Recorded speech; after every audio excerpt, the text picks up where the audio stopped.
to Incredibly Ordinary. Make sure you speak right into it. So the coffee here, this was I'm not sure if you've heard of Black Rifle Coffee Company at all or not, but Yes. I like their coffee. Yeah, well, I actually get a shipment every The monthly, perfect, every yep. month I get. And so the first one I ever had was the gunship one because Okay. my brother was a Kiowa pilot. He's like, yeah, and kind of, it's kind of cool, close to what I used to fly. And so the first bag he bought me, and this was way back before they were huge, was this one, the Silencer Smooth. And this is definitely my favorite one. So yeah, It's very good. nice.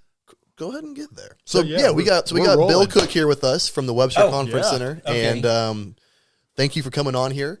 And so I guess go ahead. What is your position at Webster Conference Center, and then we'll just go from there. Let's roll. Okay. Yeah. I'm one of the directors at Webster Conference Center. It's kind of interesting. Webster is owned by Southern Baptist Convention in Kansas, Nebraska. And I've been a member of a Southern Baptist church in Hutchinson since the late 70s. And in 1998, I went on the board of directors there. We actually acquired Webster in 1981 as a convention. Old Mr. Webster had started it just as a camp. He was a local Salina businessman. I think he actually owned some type of a jewelry store here in town, and he just decided, I want to make a place where kids can go to camp. And he did that, and he started out there. He owned the property, so he was kind of a scrounger.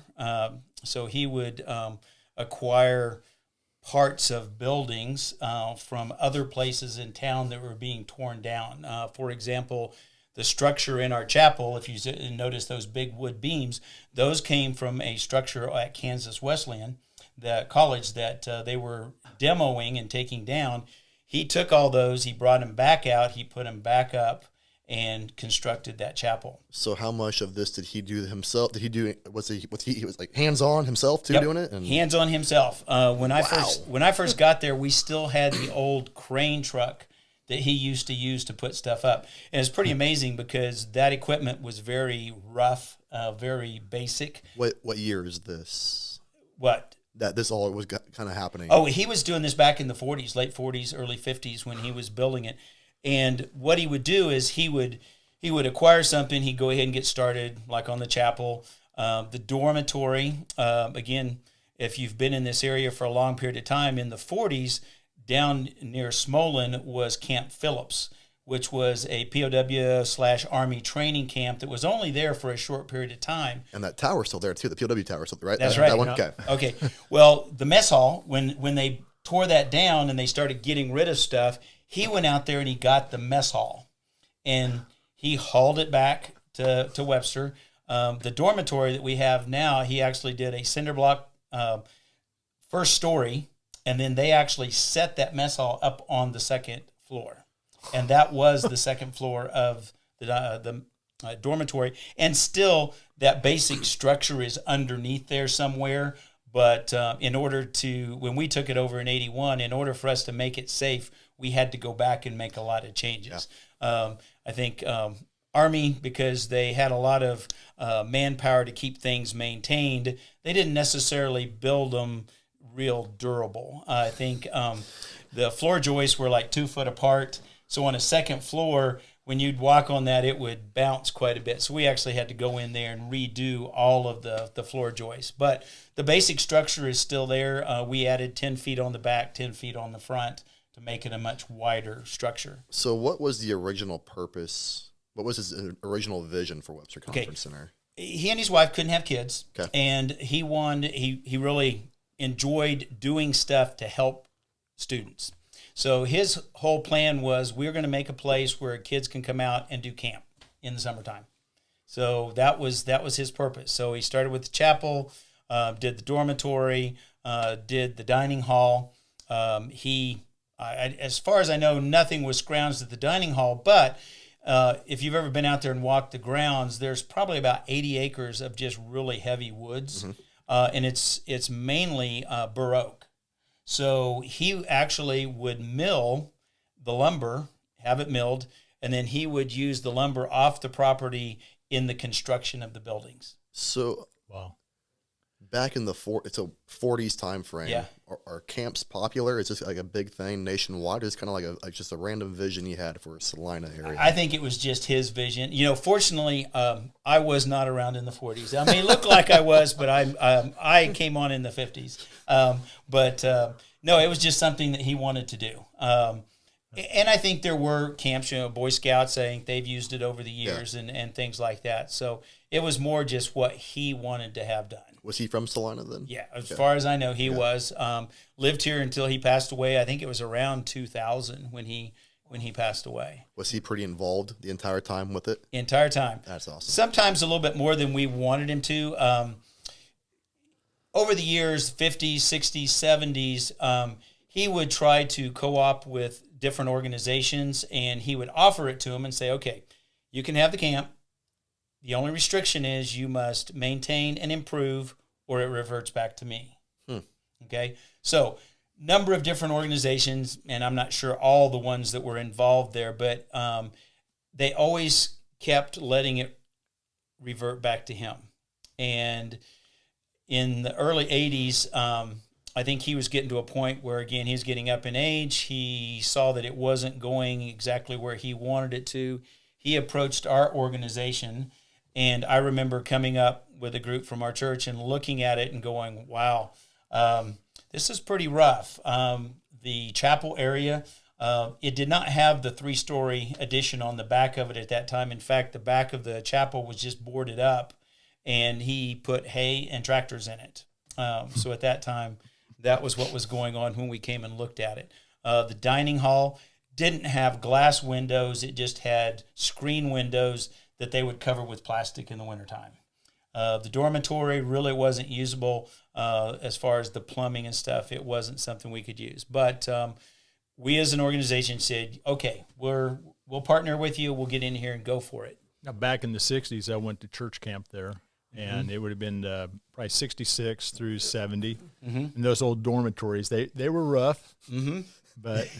So the were the dormitories from the camp then? Camp Phillips then? Yeah. Because that's where old army barracks. Yeah. Just okay. Yeah, and I remember the old cafeteria. Yep. Down at the other end, and yeah. And the cafeteria, was pretty rough, but it had 2 staircases, northwest corner, northeast corner, that went upstairs, and then the entire second floor of that was just one big open dormitory that they put bunks in, had one shower facility at the back of it, and it was just an open room. And so people going there today, the layout today is not kind of the original layout how it was supposed to be. You brought in that image, which we'll put up on the screen. Is that from the 40s, the drawing from the 40s then of what he envisioned it to look like? Right. Okay. 1948 was when he did that. And so the curve there where the trees and the river curve, that is now, you said, that's where the lake is at currently right now. Okay. If you look at the bottom part of that loop, that's Old Mulberry Creek, and it loops clear up, and at the very top is actually where it dumps into the Saline River. Okay. If you follow it on the right-hand side down past that first S curve where it turns and goes back to the east, that's actually where the lake is now. Gotcha. Okay. That's there. And again, it was a facility or an add-on that we always wanted. We wanted some kind of water, and it actually worked pretty good just to come in, dam that up. The unfortunate part of that is because they channelized the river and it flowed a different direction, there really wasn't any water that went into it on a regular basis. So it actually has to be pumped out of the river to be able to fill the lake. So when they diverted the river to be kind of more of a straight line to the Smoky on the other side there, was that after the big flood that hit Salina then? It would have been, it depends on which big flood. Was the one in the 70s? There was... There was a big one in the 50s. Was there? Okay. Okay. Yeah. And it would have been about then that they decided to channelize it. And again, they wanted to make sure that I-70 didn't get flooded. And I think... That's back when the dike system was put around the city and everything. Okay. Back during that back time. from the 50s, yeah. Okay. Yeah. And I didn't live in Salina at that time. I was down in the Hutch area. So you said then that, in the 80s, they approached you to... What do you mean? Okay, so... At this point, it's just a privately owned camp. Is it a non-denominational at this point Correct. still then too? Correct. Okay. So it's a Christian camp. Yes. I mean, that's okay. Yeah. So they approached. He was looking for someone that would partner with him that he thought would go ahead and do something with it. And our organization, we did lots of camps. I mean, Southern Baptists do camps all over the place. We have large camps all over the country. When you say your organization, are you part of the Southern Baptist Convention then? Yeah, Okay. correct. Okay. And I mean, we had two large ones, I think, Glorieta out in New Mexico and Ridgecrest back in North Carolina. Okay. So those were huge camps, but we also have them in pretty much all the states have some type of camp. So they approached us. We thought, good idea, because at that time in Kansas, if we went to camp, we just rent the 4-H camp over at Rock Springs. And that was a nice camp. That's a nice camp. Yeah. Very nice. Very nice camp. So we would just rent that. Or Maranatha up in Nebraska. So we would go to those. And we thought, well, here's a place centrally located. It's got some structures to get started with. Let's go ahead and see what we can do to develop that. So from 81 till the early 90s, we actually had someone who went around, talked to our churches, got them to invest money into the camp, and we started to develop it. We went ahead and redid the dining hall so that we had a commercial kitchen that was usable. We went ahead and added that 3-story addition on the back of the chapel, finished out the chapel, got sheetrock in it, put a stage in it, got sleeping rooms, those type of things, made it so that it was usable. And this is during the 80s when all this was happening? All through the 80s. Then when we got to that point in the early 90s, and we had put a significant amount of money into it, we, as an organization, said, okay, we're not going to go any further with this until we know that we can't lose it, because there was always that clause. And his wife was pushed for that pretty heavily for us to be able to go ahead and acquire that so that it belonged to us completely. So in the early 90s, we incorporated it as Webster Conference Center. He donated. Before that, it was just Webster Camp? Yeah, Camp Webster. Camp Webster. Yeah. Okay. Which is one of those things for the last 20 years I've kind of fought with here in town, because that's what everybody remembers it as. And Me. yeah. Well, which is fine, except that there was even a time when I was doing some construction, and for some of the buildings that we'll go over, I requested a building permit for it, and it came back Camp Webster. And I'm like, legally that's not right, but that was how they issued the building permit, which I thought was kind of funny. That's good. And most people, when I tell them where it is, it's, oh, that's Camp Webster. So that's fine. So he went ahead and donated an 80-acre tract that incorporated all the buildings there, because it's kind of snakes down along Mulberry Creek, the old river channel. So we got the woods and that. And then the surrounding property, we have a total of 225 acres. We just went ahead and bought all the surrounding property just to protect it. Okay. We wanted to make sure that... So that farm ground by there, do you guys own that farm ground? Okay, cool. Yeah, we just... I have a local farmer that I just lease it to, and we, share crop type thing. Yeah. Plus, I don't have to take care of that part of it, which is nice when there's that much farm ground. And then on the east side of Ohio Street, from the river all the way to I-70, there's kind of a big triangle there, about 37 acres. The RV park, that belongs to us as well. Oh, okay, I didn't know that. Okay. So, yeah, that's all ours. So we went ahead and did all that early 90s. And then once that happened, we're like, okay, we can go ahead and put everything we want into this and not worry about losing it at some point in time. Right. So at this time, then, is it still just for church camps? At what point did you guys start reaching out to doing like wedding venues and actual conventions and meetings and everything? Okay. That happened. I started there in 2005. They did a few other meetings prior to that, but for the most part, it was camps. By the time you got to October, they pretty much shut things down until you got back into the springtime when things started to warm up. Again, I was on the board of directors from 98 to 04, and we got to the point where we said, we really need somebody on site all the time managing what's going on. So I actually was part of the team that drew up a job description, outlined what we wanted that person to do. I went off the board, and then they offered me the job the next year. Nice. And I came back, and at that point, we still were kind of shut down a good part of the year. But one of the first things that I did is we built what we call the multi-purpose building. It's the big building next to the chapel that has meeting space, has a gymnasium. We built that. It gave us, even though we were doing other kinds of meetings, it gave us a better space to be able to do additional meetings. And then, of course, the most recent thing we did was added an addition onto our dining hall. Our camps, we'll run anywhere from 200 to 450 at a camp, and our dining hall could only seat about 200. So it's been 6 years ago now. We decided, hey, we need to have some more dining room space. So we did an addition that allows us to get up to 500 in the dining hall. Wow. So is camps then still today the predominant use of that, or is it just a complete multi-purpose use now? Complete multi-purpose. Of course, the camps are a big part of what we do, and those usually start mid-May with some college students, and then it goes through the middle of August. Once school starts up, of course, camps are no longer feasible. Yeah. And we'll run, again, anywhere from maybe a small camp of 150 up to the 450, and we'll do that all summer long. So we'll run maybe 3,000 kids through there in the summer. I was just noticing just last week, I drive by there every day coming into town, cars are pulling off the interstate, just one after another, heading over to the conference center. And I'm like, and you look over there and the parking lot's packed. And I thought, man, that place just stays busy.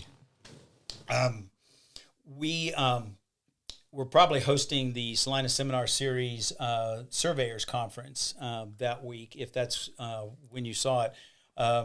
That's one that we've probably been doing for at least a dozen years. Wow. Surveyors are required, like a lot of professional people, to have so many continuing ed hours every year. So they put on a conference, 2-day conference, that if an individual will come to that, they can get all of the hours they need to maintain their license for the year. So we've been doing that for quite a while. K-State puts one out there for pest control because those folks have to keep their license current. So we do a lot of those kinds of events as well. And then small stuff, Head Start. We do a lot of stuff with KDHE. Again, our location being here in the center of the state. It's a very good location to have, yeah. And major interstates. Yep. So it makes it real easy. So, yeah, I would say all kinds of different groups come here. There's some decent hotels up by where you're at that you guys can quick access. And one really cool thing I remember seeing was the massive windstorm of 2021, December 15th, when power was out. You guys opened up the facility for people to come for warm, like if their power was not on, for food.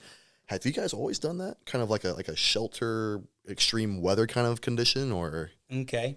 Not always. Okay. That was something that came in. It's really one of those weird things. In, I think it was 2007.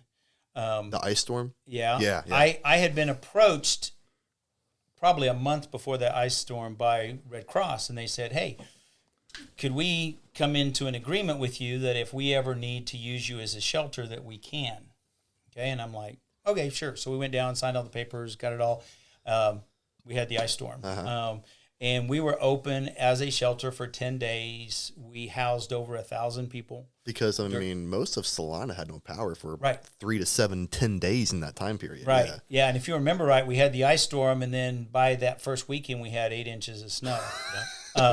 So what we did is anybody that needed to, we could house them out there. A lot of people just came in during the day, ate meals, got a shower, and then went back home. Okay. A lot of them that they maybe didn't have power, but they didn't want to be away from their house and leave it, without any protection. So they would come out. We fed everybody that came out. We housed all those that we could. We also provided food for 2 other shelters. I think there was one over in Abilene, and there was one somewhere else. And Red Cross had their herbs running. and when we did the meals, we would load up their Cambros, and then they would take it to the other shelters and feed them. So that was the beginning of that arrangement, and we still are the North Central Kansas Red Cross Emergency Shelter.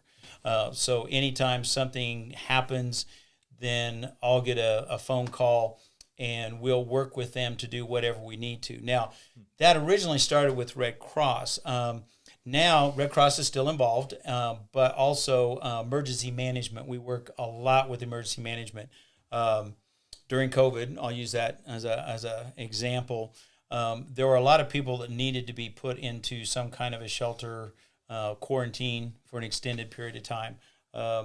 Unfortunately, if one of our law enforcement were called to a scene, they had to go to the scene. They had to do something. If they were exposed, then they had to go into quarantine. So we opened up, and we actually sheltered all those people. K-State, anyone who was coming in from out of the country to go to school, they had to have a 2-week period of quarantine before K-State would allow them on the campus.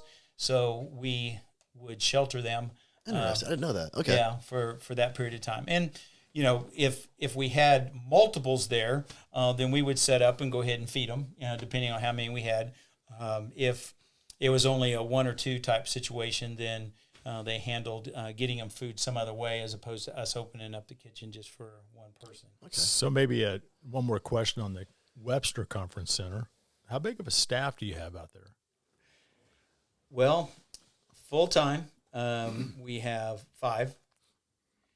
And during our busier times of the year, we might swell to 3 dozen, 4 dozen people. In the summertime, because our kitchen staff runs, from 5 in the morning until 9 at night. I mean, they have to do that. Of course, lifeguards and people to help with recreation and all that type of stuff.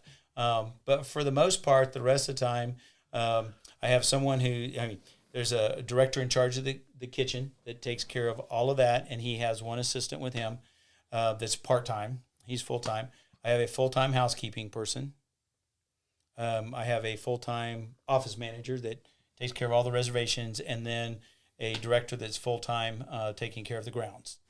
Wow. And then my wife is part-time. She manages the challenge course and does all the recreation stuff, which challenge course is a big part of what we do as well, because it's used by a lot of people, not only for the kids in the summertime for fun, but they do it for experiential learning. So I do corporations, I do colleges, I do athletic teams, because they can come out and learn how to work together, how to communicate, those type of things when they're on the challenge course. Not to mention they get themselves maybe in an area that they're uncomfortable so that they can overcome a fear and move on. Work with the National Guard a lot. Any of their OCS candidates that come out to the training center, usually when they first get here, they'll run them through, and then usually the last thing they do before they send them off to Fort Lewis is they make them come out and go through that. Because we put them through things like the zip lines and the power pole, where they're having to get up high, they're having to jump off, they're having to do some things. So it's like their pre-OCS before Lewis is like the official, like a pre-camp pretty much. Yeah, okay. Yeah. They've done all the educational stuff, but when they get to Fort Lewis, they're going to be physically challenged. And if heights is an issue, they need to get over that now before they go to Fort Lewis. OCS is Officer Candidate School. Yeah. So people who are going to be an officer and that are enlisted. So Thank you for sharing that. Okay, I'm sorry. No. Acronyms, yeah. So I've got a question. Years ago, when you were helping design that job description, and did you ever think all the things? Because as you're sitting here telling me all the things that you're a part of, and you're like, well, we got 5 full-time staff. I mean, how many hours a week do you work? But back to my original question, did you ever think that you would be involved with so much? Tell me your thoughts on that. Well, no, I probably did not have a full grasp of everything that would require. But again, the conference center was just kind of growing at the time. I think when I started, we what we call 30,000 user days a year. So that meant that there was at least a person there for a day. So about 30,000.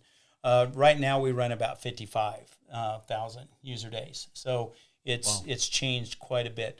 Our kitchen, they do between 70 and 80,000 meals a year. Is what we do. But no, I hadn't really thought about it because, things like even when we came up on our first summer, I'm going, okay, I've got to have lifeguards. We've got a pool, we've got lake. Well, lake is different lifeguard than a pool. In fact, I think I'm probably the only one in the county that has a waterfront lifeguard, which is totally different than a swimming pool lifeguard, because there's more things that they are required to be able to do because you can't see into water when it's a lake. So first thing I did is like, well, if I'm going to manage them, I got to become a certified waterfront lifeguard. Right. So, ever since then, every 2 years I have to go and get my license updated like everyone else. Challenge course. My wife's in charge of it, but that requires yearly training. We were trained, again, back in the late 90s, but every year you have to recertify to make sure that you're keeping up with all the rules and regulations and that you're doing everything correctly so that everyone is safe in what you do. And equipment's in good order and everything. Yeah, and we always bring in, it's always a good thing. I'm familiar enough with all the equipment, but we bring in an outside person every year, company, to inspect it. 5 years ago, the state threw a wrench into things with zip lines. That was never regulated, but after the accident in Kansas City with the water slide, zip lines now are an amusement park ride. So if you're doing a zip line, there's a certain inspection that has to be done, and then there's certain paperwork that I have to do, and there's certain licenses that I have to do. So that is something that has to be done on a regular, actually a yearly basis. Water, I mentioned that we keep the lake filled with pumping out of the river. That's regulated as well. There's rules and regulations that you're allowed to pump so many days, or how do they regulate you're allowed, that? So many. Well, in my case, so many acre feet. I have a license to pump so many acre feet. So that all has to be regulated and managed and watched and all that type of stuff as well. So and that's just part of what I do at Webster, as well as any construction that we do. I work with the county/city because the county has an arrangement with the city so that they don't have to duplicate all the inspectors and all that. They just contract with the city. The city takes care of all the inspections. So pretty much any city has like a 3-mile extension on the city. So any building that you do has to be approved and go through the city. Most of our property is in either the floodplain or the floodway, which means that there's a whole other set of things that you have to do to build in that type of an area. So we've heard a lot about. Yeah, that's a buttload of work there, and I mean. So how much do I work a week? You asked. I didn't answer. No. And all I could think was you've got to plan all of these hours because how many licenses do you have? Yeah, well, a few. Part of it, and I think we did this on purpose. I live there, so I'm never off. Okay, so you and your family, you actually live at the conference center. Are you the only ones that do that? Does the cook live? I mean, it's just okay.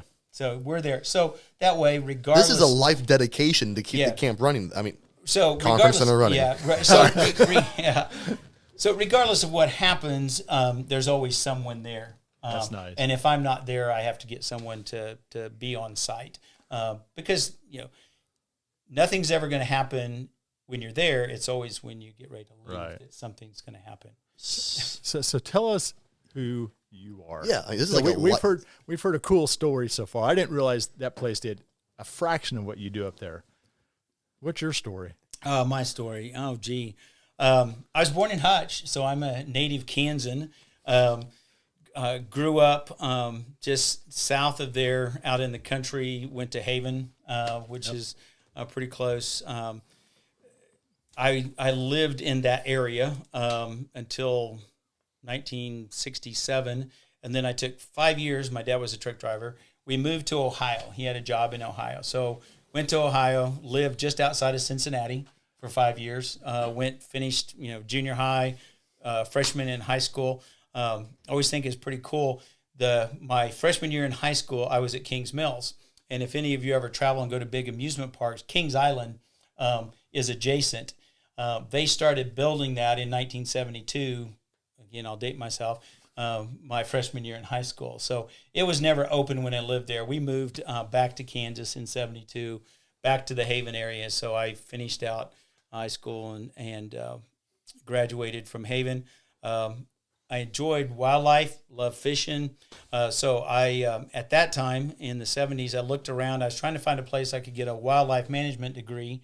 I had two options, Columbia, Missouri, and University of Wyoming in Laramie. And I thought, I'd rather go to Laramie than Missouri. So I went there, specialized in fish, and Wyoming, beautiful area. Laramie's great. I always think it's interesting. I always used to tell people, Denver's the mile-high city. Laramie is another half a mile up in elevation from I didn't Denver. realize that. Yeah. When I was in school there, and I was in there in the latter part of the 70s, professional teams used to come to Laramie to practice before they had to play in Denver, because if you could get a couple of days at over 7,000 feet, to drop back to 5,000 was not a big deal. You could actually have enough oxygen to be able to perform. Is the University of Wyoming in Laramie then? Yeah. Okay. Yeah. And I liked it. It's a Division I school, but at the time it was small. Okay. I mean, Laramie was a small town. Didn't even have a McDonald's in the 70s. And went there. Actually, between my freshman and sophomore year, I got married. So I've been married for 47 years now. Is your wife from Wyoming then? No, she's actually from Nickerson. Oh. Yeah. Yeah. So met at church in Hutch. So that's where I met her. So went up there, stayed, enjoyed Laramie the time that we were there. Graduated, come back here. Again, tried to find a job in wildlife management. Again, that was the end of the Carter years. Not a lot of government jobs were available at that time. So I actually took a job, did some resistance welding, and did that for a few years. Our first son showed up. He came just 6 months after we moved back from Laramie. I did that for a few years, and then a friend of mine had a graphics business, and they were really growing. They were in Buhler, and again, I met him at church, and he's like, "Hey, I could use somebody else to help me in our company," and I was like, "Okay, I think I could do that." So went to work for a graphics company. I learned on the floor all the different things, screen printing and die cutting and all those kind of things to make graphics. Moved into the office, learned how to price everything out, and started dealing with customers. And then I spent 23 and a half years doing that. That was a fun time. We sold graphics to other graphic companies around the country, and we were probably one of the very first that incorporated computer controlled cutters to be able to cut graphics letters. Used to, if you wanted to say open and you wanted to stick it on your window, you actually made a die out of magnesium that said open. You stamped it onto a piece of pressure sensitive vinyl, peeled it off, and stuck it on the window. That's how you did it back in the day. And we actually had a business where we had just alphabet characters in sizes from, 1/4 inch all the way up to 12 inch. And all we did was stamped out individual letters so people could make their own wording. Well, when computers came along, there was a company in Europe that, Aristographics, that they developed a computer cutter that was a 48-inch table, and you used a computer to drive it, so you could type in whatever words you wanted, lay your material out there in whatever color you wanted and hit go, and it would go out there and cut it all, peel away the excess, pick up the letters, stick it on the wall. What year is this? This would have been early 90s. Okay. Early 90s. And we grew to the point, I think when I started there, we had like 10 employees. We grew to over 110 employees. You could order in the morning. Again, we had lots of internal people that were good at developing programs. I ran the sales and customer service, and I had 20 people that were just sitting at computers, and when someone would call in, they would create an order of all the stuff they wanted, send it down to the tables. They would pull it up, they would cut it all, prepare it, and as long as I think you got your order in by 11 o'clock in the morning, we would ship it the same day. So are these graphics for companies, for doors, windows, vehicles? I mean, what kind of, is it graphics for anything, like metal, kind of? Yeah, back in that day, it was for anything. Used to, you had the guys that went out with their paint brushes and would paint it on the windows. Okay, it was like, okay, we need to be more consistent. We need to be faster, and that's where the computers came in. And initially, it was just solid color letters that would be cut and ready to apply. And that's anytime you had a sign, in a building. I remember, a big project that we got because we had the ability to do it very quickly is 96 Olympics in Atlanta. Okay. They had contracted the job out to someone, and for the village, all the different names, directions where everybody goes, and that company was not able to do it. I got a phone call that says, hey, we need to have all of these graphics, and we need them like in a week to be able to finish out the village, because the Olympics is going to start. We've got to have that ready. So took all the information. We got it. We were able to cut it, get it out on its way down there. And I mean, it was just simple stuff, but there was a lot of it, and it had to be done quickly. That's pretty cool that you guys were a part of that. Yeah. And so what kind of graphics for that would you guys be creating for the Olympics then? Well, it was just the logos themselves. Okay. We also did screen printing, so we could take a piece of white material and put multiple colors on it, and then cut it out. Okay. And send it down. All the stuff for the Olympic Village was just solid color lettering. This way to this venue, men, women, this country. It was just pretty much basic lettering. Still, that's pretty cool. Yeah, I mean, you got to be a part of that. Yeah, there's a lot of it. As that business developed down the road, and since we did screen printing, I think I'd mentioned to you earlier, back in the late 80s, 90s, we got involved with a company in North Carolina that provided NASCAR with all their graphics. So that was a fun part of my job, to be able to help that company come up with the graphics. Again, early days, all the race cars would paint on all the images. As they started getting more sponsors became more demanding. They had to change things more. Every race was maybe a little bit different. To be able to just have this graphic they could just peel off and stick on, it was important to be able to do that quickly. So did you help this company develop that, or did you work in tandem with them creating this for NASCAR then? Yeah, Okay. we worked with them. They had the contacts, we had the manufacturing capabilities. So and you showed us a picture a while ago before we started of Richard Petty. Mm-hmm. What's the story behind that? Well, again, since they were my customer and I needed to go out and see what they were doing, there would be opportunities for myself, my wife, to be able to go to a race to kind of see what the end result looked like once it was there. And we went to a race, I think it was a Holly Farms 400. It was a short track at North Wilkesboro, and we were able to go and be at the race, get to help Richard get in and out of the car, that type of stuff. Again, most industries change a lot over time. Back in the 80s, it was pretty much, hey, bunch of good old boys, and we all worked together. When we were down there, I went to a number of the different race teams. The race teams were at the farm. So in that photo you showed us, there's 3 people.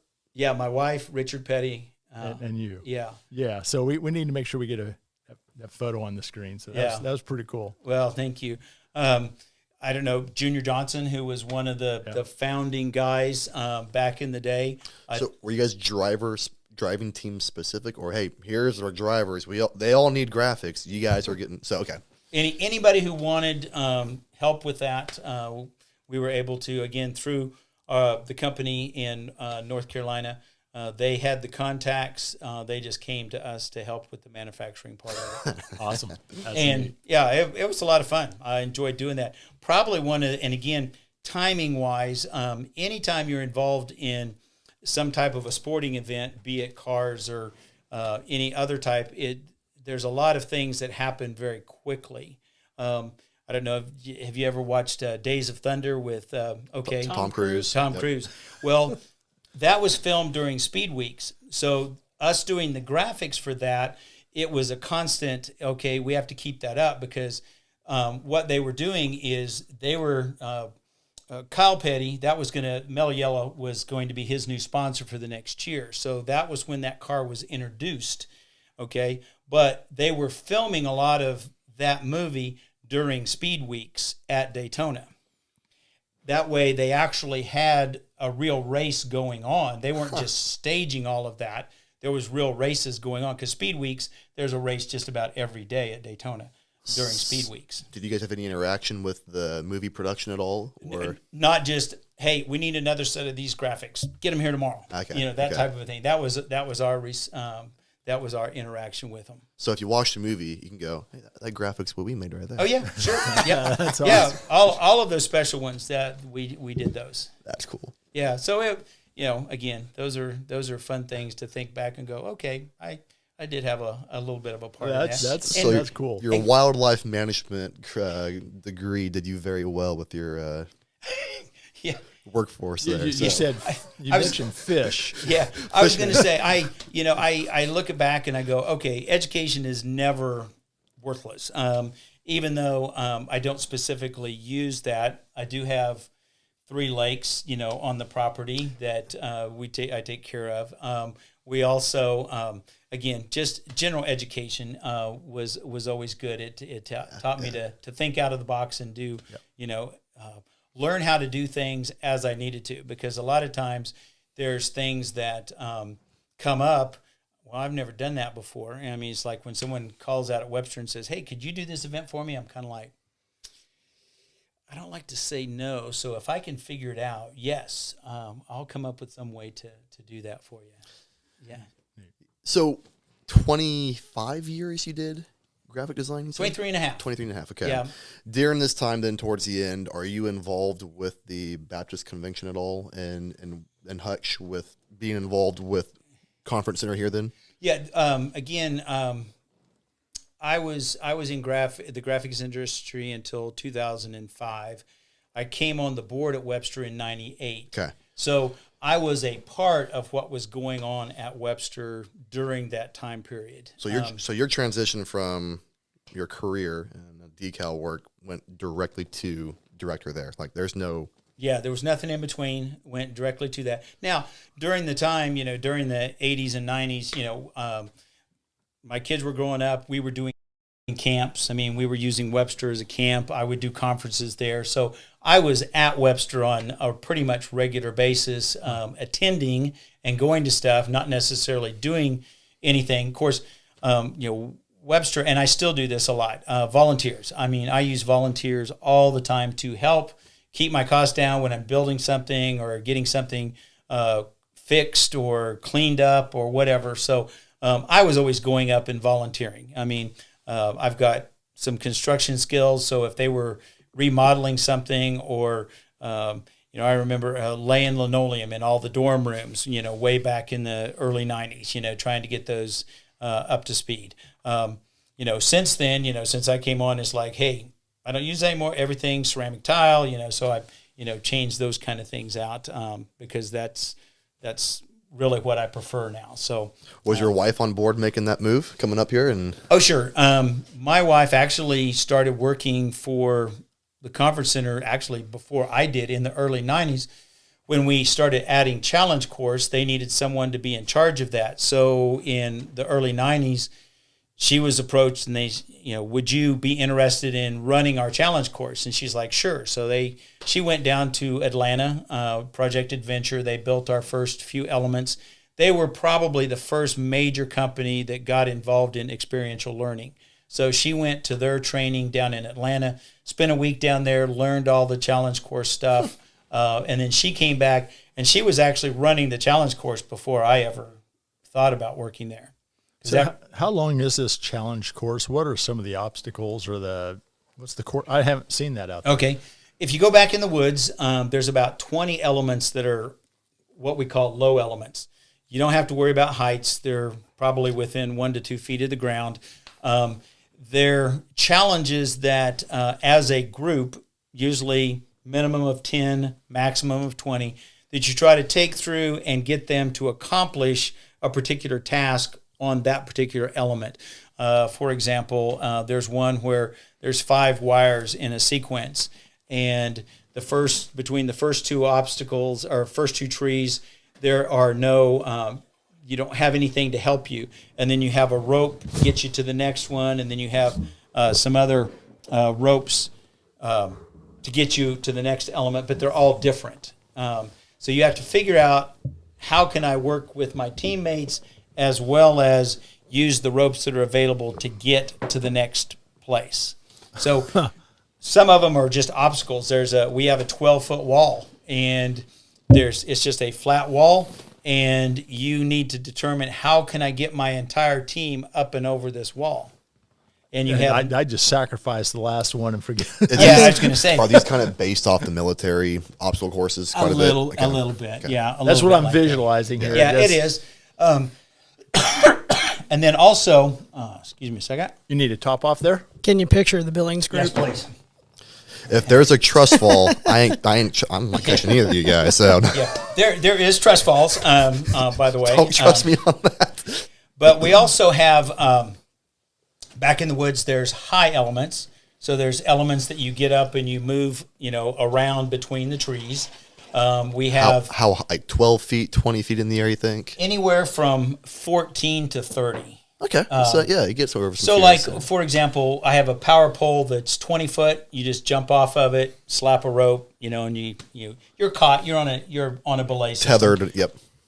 Then I have a 30-foot pole that only has a 12-inch top on it, and you have a trapeze bar that's 8 feet out that you have to try and go and grab. And then I have a ladder. It's a 4x4 ladder that goes 30 feet up in the air, and the rungs progressively get further apart. And you do that as a team. Yep. 2 people, you're trying to help each other get up to the top of that ladder. Human ladder with a natural ladder. Yeah. So, yeah. So, those are all back in the woods. And then, of course, out at the front of the lake, I have a climbing tower. So there's the rock walls. There's 3 different rock walls. I have 2 small zip lines that go to the north. And do they go over the water? The zip those lines? 2 don't. Okay. Those are just 30 foot. They go out, and you get off on a ladder. Okay. Then I actually have a 60 foot that you go up, and it actually goes clear across the lake and cool. lands on the other side. Yeah. So is there a document that people have to sign before they get on this course, and just to protect you guys? Absolutely. All right. Good old waiver right there. Yeah, there's a waiver. Everything we do, though, is extremely safe, and all of my people, my wife and I, get outside trained and recertified every year. We train all of the people that work on our course out there. I have a number of individuals in town that come out and help other adults.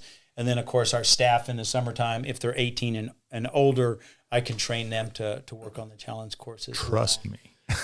Yeah. That'd be pretty fun to do, our little group there. For Well, that. and it is true. I do work with Kansas Wesleyan. One of the professors there, Dr. Hedlund, he has an MBA course that he runs at Kansas Wesleyan. I'll help him with that. They actually come out. They do some team building, some work on the challenge course. I actually, he has a class where we actually train the members in the class how to take people through the challenge course. So I work with Kansas Wesleyan on that, Dr. Hedlund for sure, to get that done. That's cool. So yeah, that's it. Let's see. whatever we covered. You want to know what I'm, it looked? I'm Well, I want to curious. go. Oh, go ahead. I was going to ask you, the theme of, you met your wife at church, you're found your, it's what I see you do. It's very passionate in your life. Your time at the graphics place was a connection at church in community with other people of faith. And I'm interested in your faith. Okay. If you'd be willing to share some of that. Sure. I feel like that there's underneath the hood, there's passion, that it's not just a career, but there's a calling here. I'm like, how do you have so much energy and passion to serve all these people? And, I saw you light up when we were talking about serving the community through the Red Cross and the camps. And so I was just curious about the faith aspect. Okay, sure. I didn't grow up in the church, didn't really go anywhere. When I got into my freshman year in high school, back then they didn't have activity buses, okay? And I was in Ohio, and we literally hitchhiked back and forth. I lived in a little town called South Lebanon, and Kings Mills, where I went to high school, was probably about 10 miles away. So most of the time we could get one of the older classmen to haul us over there, but a lot of times we had to hitchhike back. Well, one night I was hitchhiking back. I got to the edge of town, and I had to walk the rest of the way into town. How old were you? I was 14. 14. Yeah. Oh, yeah, you're a big guy. Yeah, I was a big guy. Again, you guys are so young. You don't understand. The 60s and 70s, that was just... That was the way you got around when you were that age. Having the cigarettes, and a case of beer when you're 14, and well, it was a different time period. Yeah. And our folks didn't think anything about it. They hiking didn't. back and forth. Well, I was actually hiking into town, and I went by a field, and there was a bunch of guys out there playing football.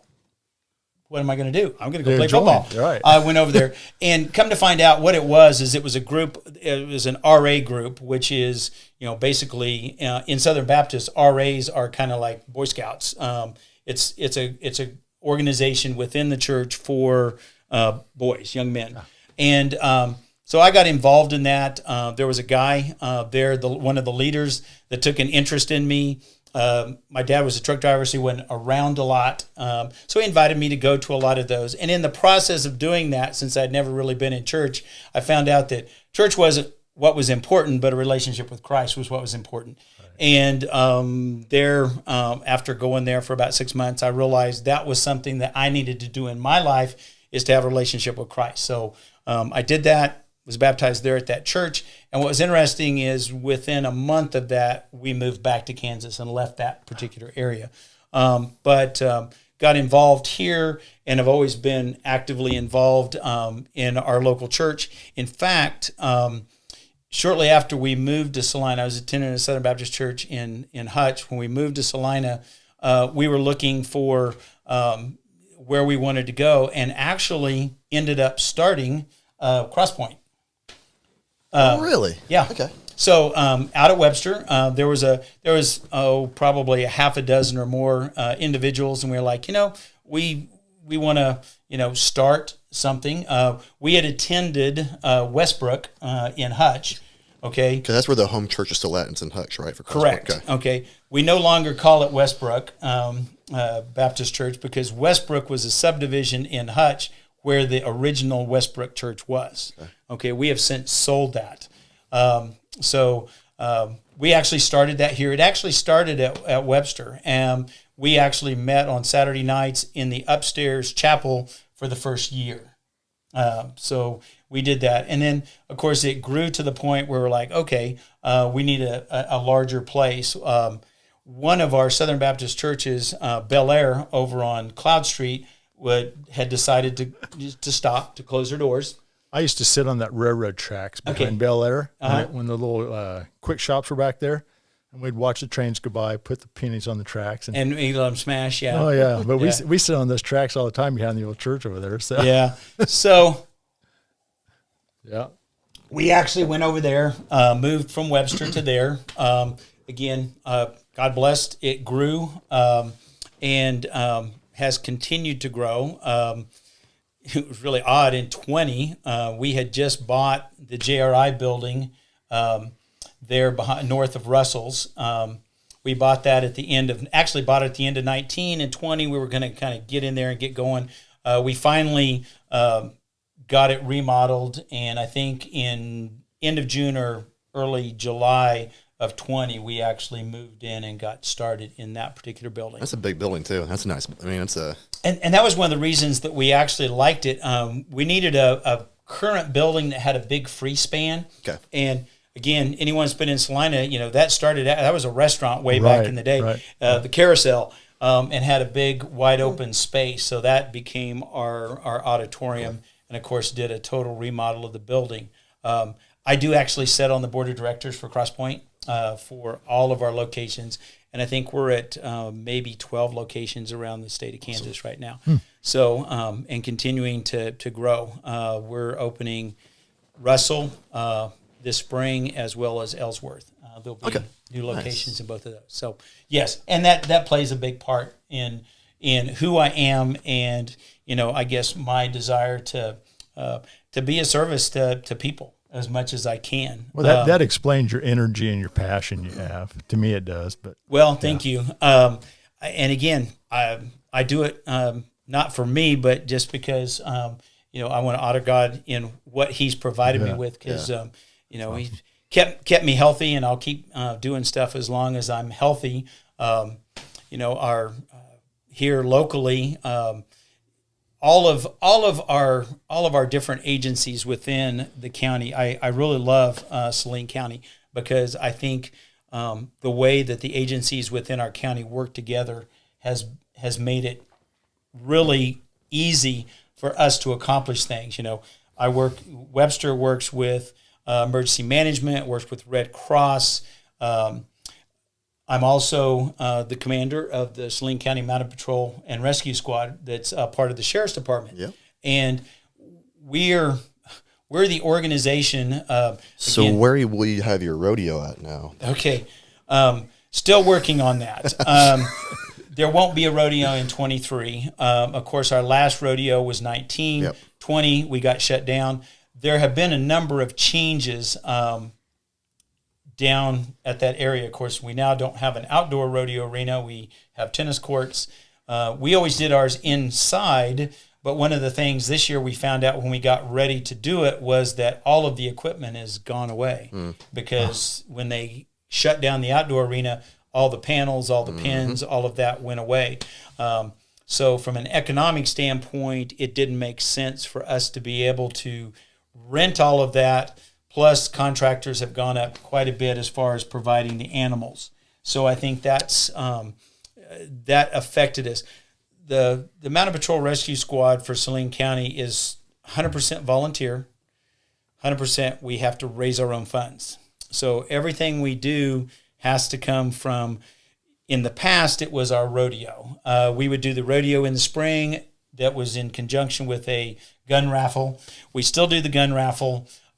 This year, when we looked at what it was going to cost to put on the rodeo versus what we were going to get out of it, we just said it's not going to work, because when we had all the equipment that was available because it belonged to the county, now if we're going to have to spend $4,000 or $5,000 in addition just to rent equipment to get it in here, it didn't make sense.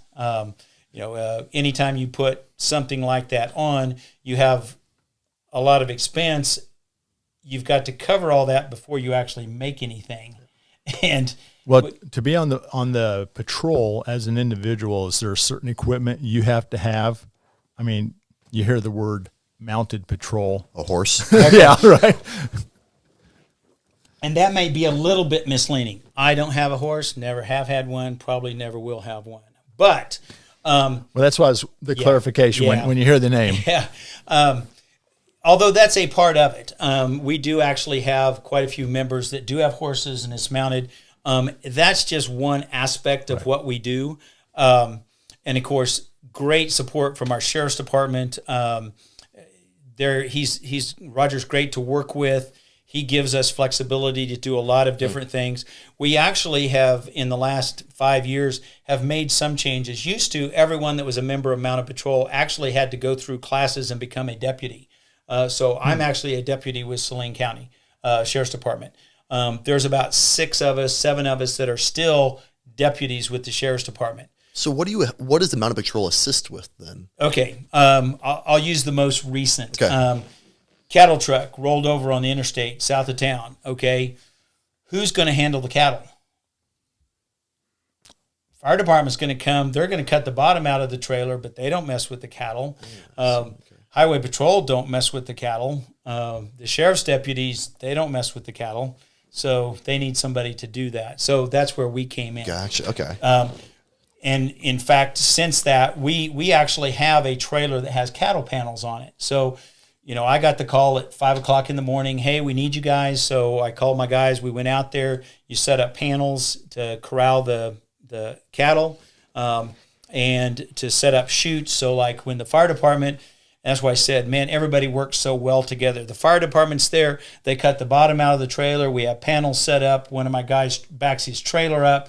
We run the cattle into the trailer, haul them down to the sale barn, put them in a pen, come back, pick up some more. The interstate shut down for quite a while, didn't they? It was shut down from 5 in the morning. When I left the scene, it was 12:30 and it was still closed. So are you guys out there using like 4-wheelers and just to round these things up? And okay, on that particular day, yes.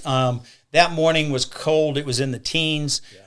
We got all the cattle rounded up from where the trailer was on the interstate. There was one that was south that was running along the interstate that we had to go and shoo him over to Old 81. There's a feed lot over there that we got him over to that. Then they were like, okay, there were 44 cattle. We're missing 7.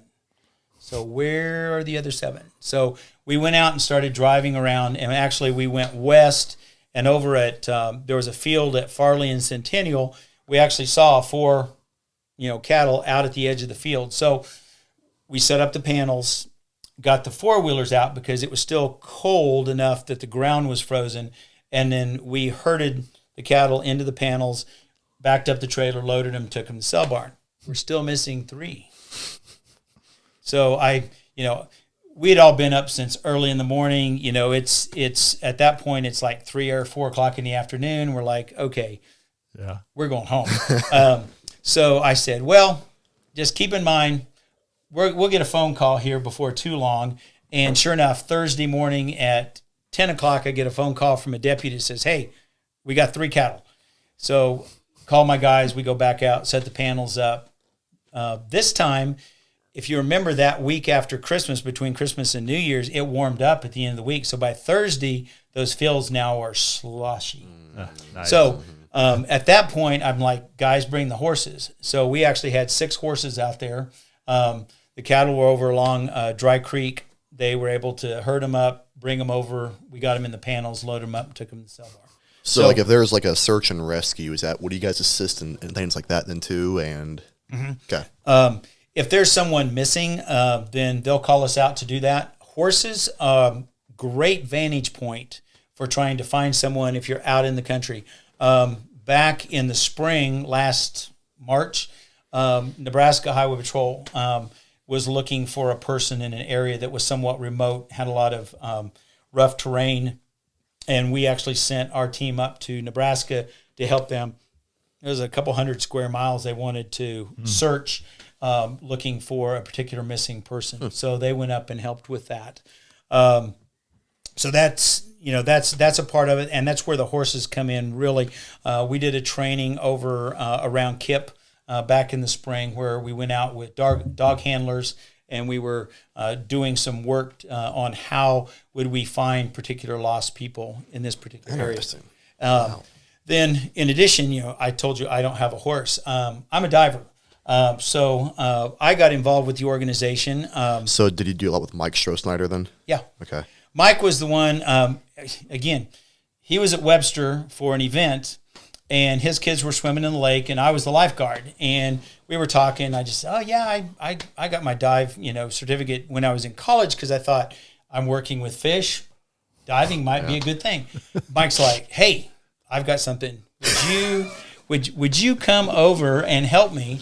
So I went to Mounted Patrol at that time. It was like 2007, and I saw what they were doing. I'm like, I like to help.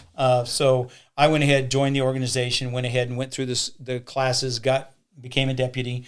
And then we go diving. If there's a body, that's in the river, if they lose someone, if there's evidence, I think of the ones that we've done in the last 3 years. I think a year ago there was a gentleman that fell off the bridge over at Niles on Niles Road in the river.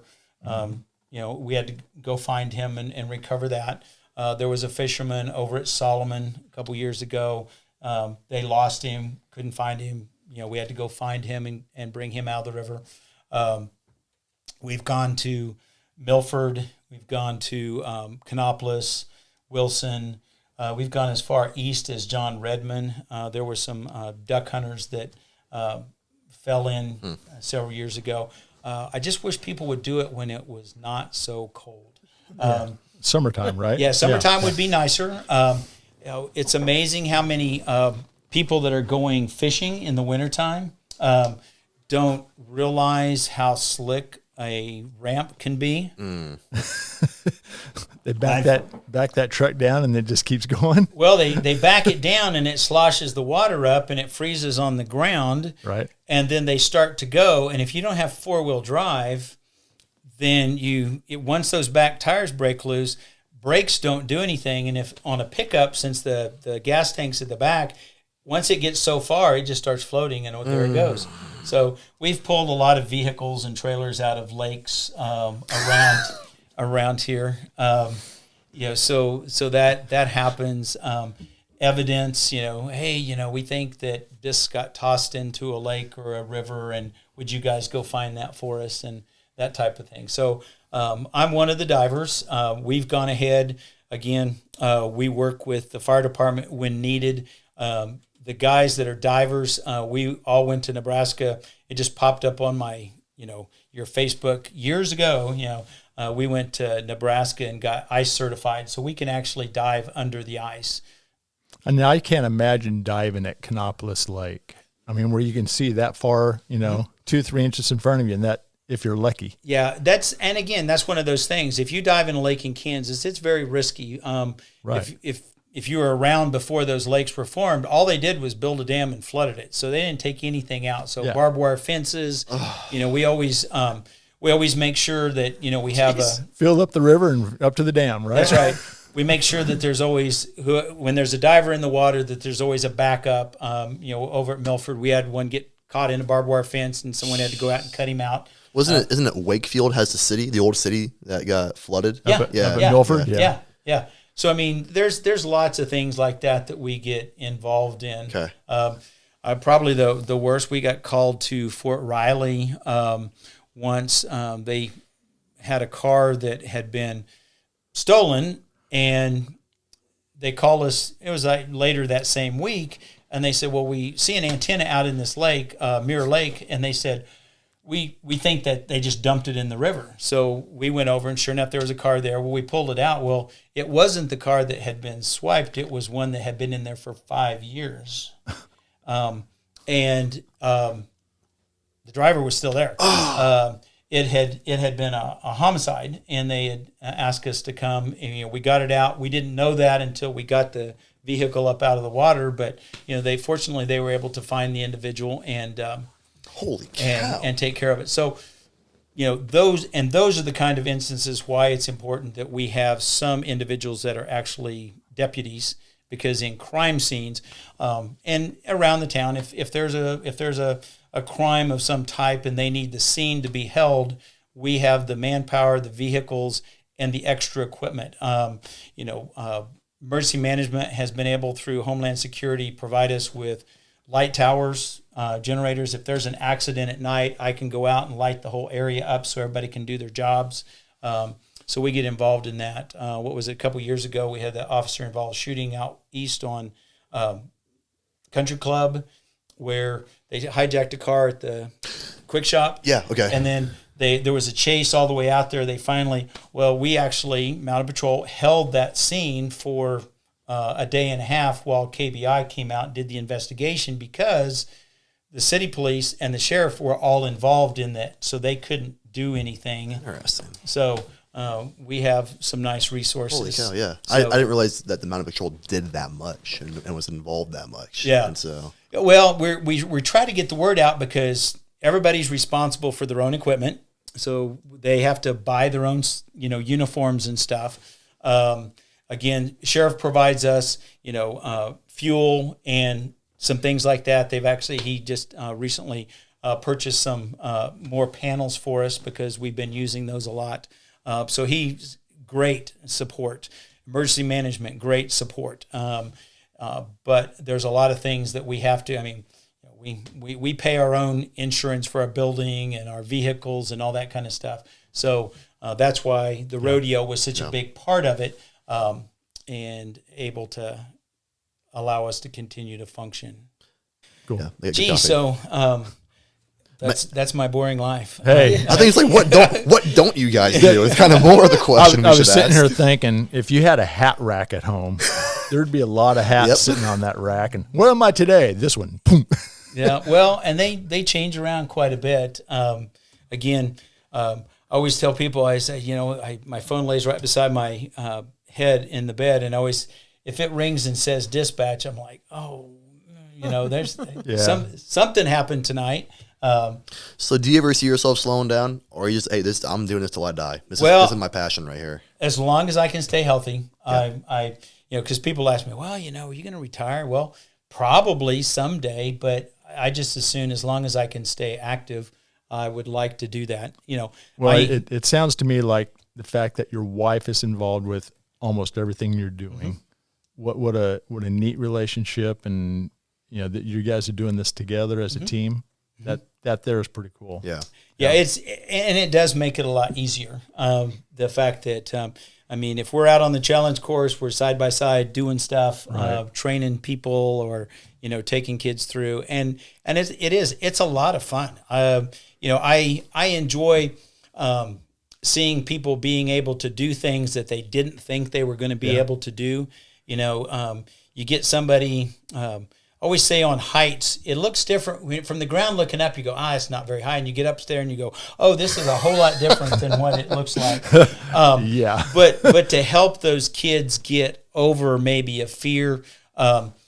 Before COVID, JROTC is pretty big in Kansas, and every June they would Fort Riley would do a big thing with all the JROTC students around the state. So they would usually I would get 60 to 80 students a day for a week. All the different high schools just coming around. Yeah, and stuff. they would bring them out, and part of their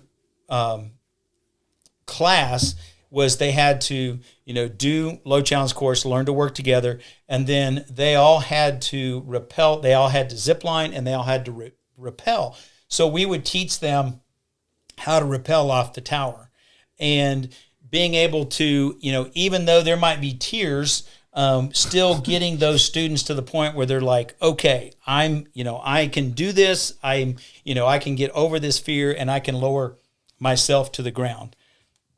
So watch that confidence build, and it does. Yeah, that'd be cool.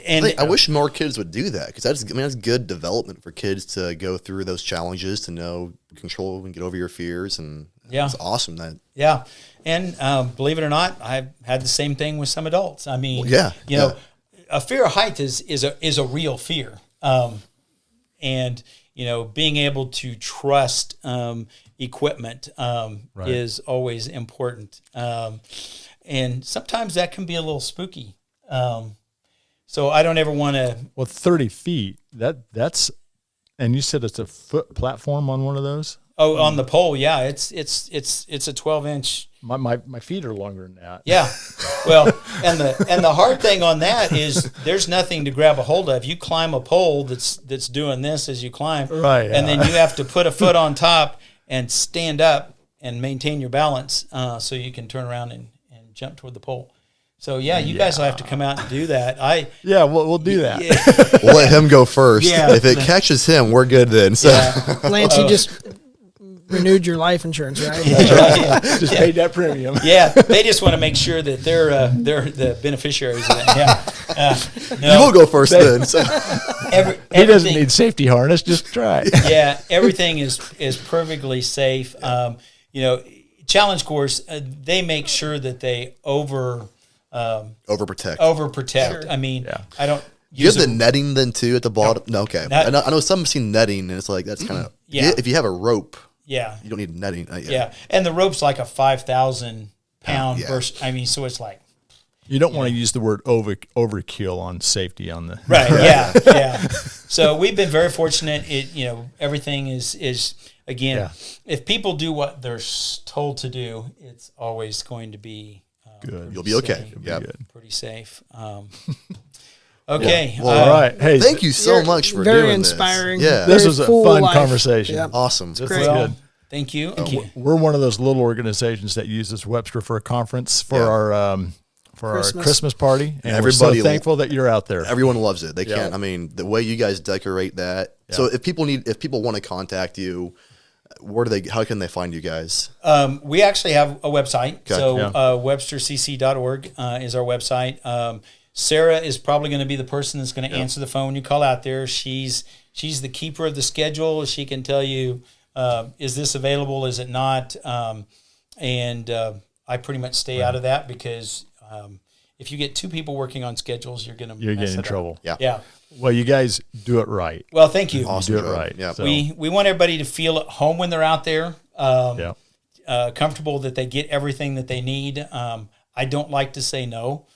So we'll try and accomplish pretty much any kind of a event that somebody wants to do.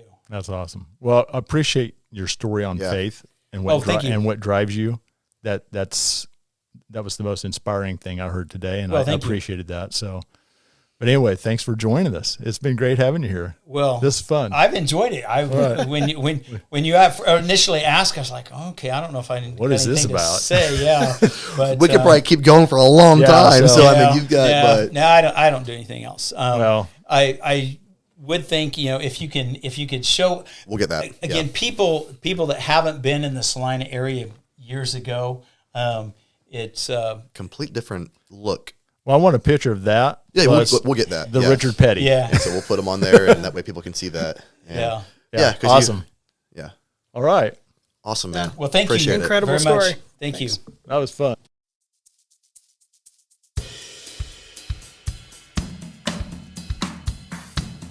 Content here is for illustrative and educational purposes only. It is not legal, tax, or individualized financial advice.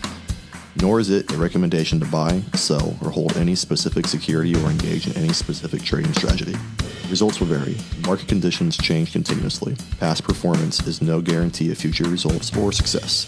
All investing involves risk, including loss of principal.